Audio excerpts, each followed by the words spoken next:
Eu quero algo, eu preciso ir buscar. Não significa que eu vou fazer isso para sempre. Aí seria tolice, obsessão.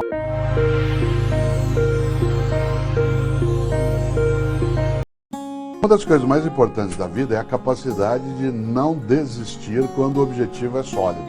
Quando eu quero algo, eu preciso ir buscar. Não significa que eu vou fazer isso para sempre. Aí seria tolice, obsessão, seria uma forma de distorção mental. Mas alguém que quer algo, vai procurá-lo. E às vezes vai ter que fazê-lo por muitas e muitas vezes. E ao fazer isso está demonstrando inteligência focal.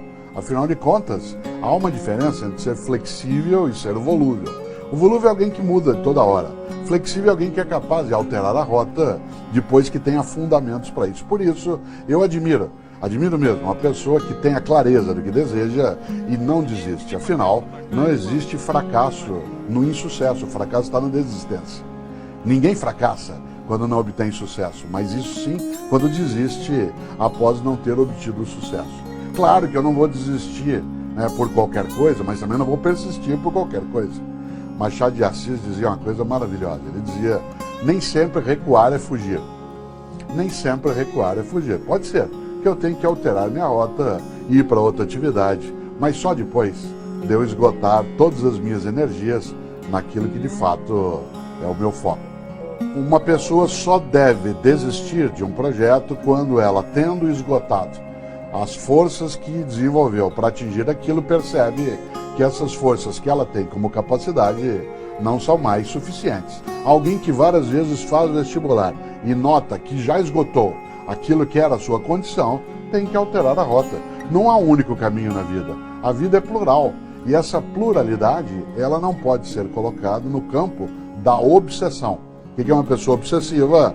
É aquela que não consegue mudar. Afinal de contas, coerência contínua num mundo de realidade que muda é sinônimo patológico. Eu, quando fiz vestibular, fiz para a filosofia. E a carreira que eu ia seguir era a carreira religiosa. Eu entrei numa ordem religiosa, que era a Ordem Carmelitana Descalça, tinha 17 para 18 anos. Fiquei 3 anos nessa atividade e, estando na universidade, mudei de rota. Fui para a atividade docente. Isso significa que a alteração da vida, ela não é algo fora da nossa condição. É um sinal, repito, de inteligência. Alguém que está num caminho e percebe que esse caminho ele não renderá aquilo que se deseja, precisa dele mudar, senão é tolice. Eu tenho um critério. Eu acho que uma pessoa está pronta. Uma pessoa está pronta para mudar de rota quando ela tem os senões para seguir naquele caminho em número maior do que as razões. Isto é, quando os seus apesar de ficam muito maiores do que os seus por causa de. Quando eu vou fazer vestibular de maneira sequente e noto que insistir naquilo tem mais apesares do que por causa, tem muito mais senões do que razões, insistir aí não é valentia, é tolice. O teu melhor na condição que você tem, enquanto você não tem condições melhores para fazer melhor ainda. Pergunto de novo, mas não responda. Está fazendo o possível ou o melhor?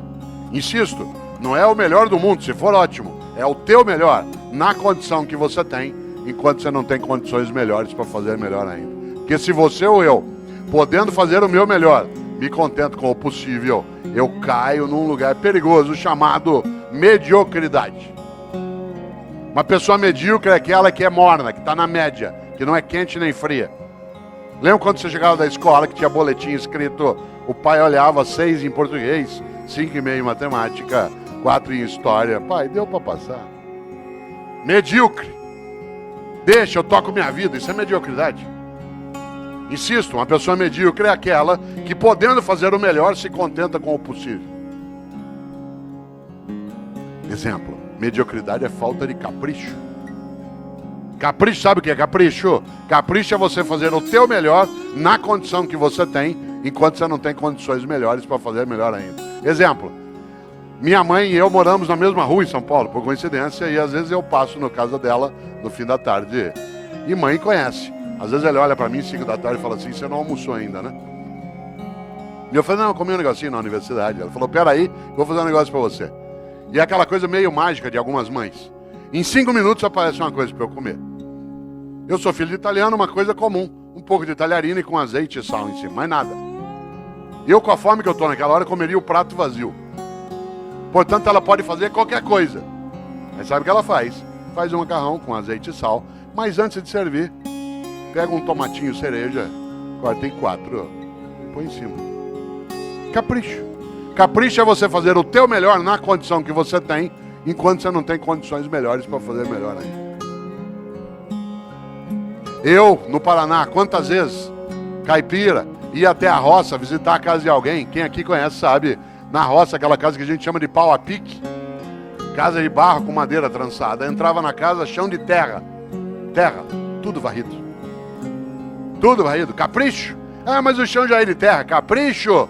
Fazer o melhor na condição que tem, enquanto não tem condições melhores para fazer melhor ainda, para não ser medíocre. Pedia eu para tomar um gole d'água na roça, a mulher corria pegar uma canequinha, daquela de alumínio, toda amassada, areada. Passava areia em volta. Ah, mas já é pobre mesmo. Epa, pobre, mas é limpinho. E tem gente que não é pobre e limpinho não é. E tem gente que é pobre e não é limpinho. Medíocre. Pobre na roça tem roupa de ver Deus.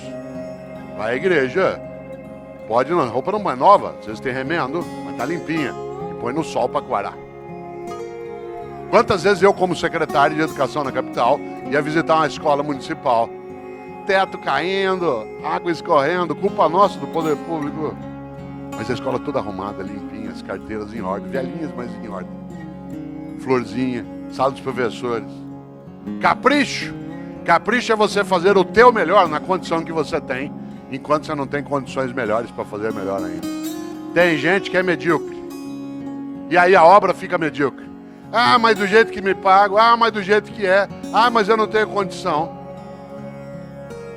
Todos os dias nesta cidade, às 3:30 da manhã, algumas pessoas acordam, pegam 2, 3 ônibus ou a moto e vão trabalhar no resgate do Corpo de Bombeiro ou do SAMU. Passa o dia tirando gente do meio de ferragem. Para ganhar no fim do mês 3.200, 3.400. Já imaginou? O que ele faz ali? O melhor. Se você perguntar para ele por que ele faz, ele falou, porque é importante fazer. Fazer o melhor naquela condição.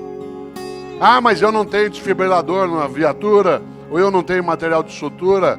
Fazer o melhor na condição que tem, enquanto não tem condições melhores para fazer melhor ainda. Eu conheço professor e professora, que é a minha área de rede pública do estado da prefeitura, que tem uma carência imensa de material e faz um trabalho magnífico, porque faz o melhor naquela condição, enquanto não tem condições melhores para fazer melhor ainda. Há pessoas que, em nome da condição, degradam a ação, em vez de ter um trabalho que é concomitante. Luta para melhorar as condições e vai fazendo melhor com aquelas que tem. Ah, mas aqui é assim, eu faço o que eu posso. Por isso, cautela. Quero aproveitar agora esses teus 13 minutos de desespero para pensar um pouco uma ideia dentro disso. Para a vida ter propósito, para você e eu não termos uma vida banal, fútil, inútil, superficial. É preciso, acima de tudo, que nós sejamos capazes de fazer o nosso melhor. Para isso é necessário pensar na obra. Para isso é preciso, acima de tudo, não ser morno ou morna. Afinal, como eu disse várias vezes e repito, a vida é muito curta para ser pequena. E a gente é pequena quando tem uma vida banal, fútil, inútil, medíocre. Pensar bem nos faz bem, então vamos pensar um pouco sobre foco distorcido, a meta perdida. Pessoas que tendo inclusive responsabilidades na família, na empresa, no governo, elas são incapazes de fazer um planejamento que tenha perícia. São marcados ou marcadas por uma improvisação, que em larga escala é uma ausência de planejamento, o que produz efeitos danosos, de modo muito extenso. Há uma distorção do foco, se deixa fora aquilo que se buscava, se ultrapassava em termos de perda que deveria ser alcançado de modo comedido, digamos, como gasto. Por outro lado, é necessário alcançar né, o que dá resultado, o que atende às urgências, aquilo que procura dar conta das necessidades das pessoas em várias das nossas instâncias, né, de existência. Por isso, um grande conselho nesse campo foi dado por Montaigne, filósofo francês nascido em 1533, né, na sua obra Ensaios, que é a mais conhecida no campo da filosofia, num estudo sobre moderação, ali escreveu Montaigne: o arqueiro que ultrapassa o alvo falha tanto como aquele que não o alcança. De novo, Montaigne: o arqueiro que ultrapassa o alvo falha tanto como aquele que não o alcança. Isto é, ir além do que era admissível, daquilo que era exatamente o foco, ou como eu dizia, a meta, é tão, né, falhante quanto não chegar até o lugar em que ali se estava. Daí a importância de que haja, né, uma forma absolutamente inteligente, construída, forte, debatida, de qualquer planejamento no qual não se queira chegar ao fracasso.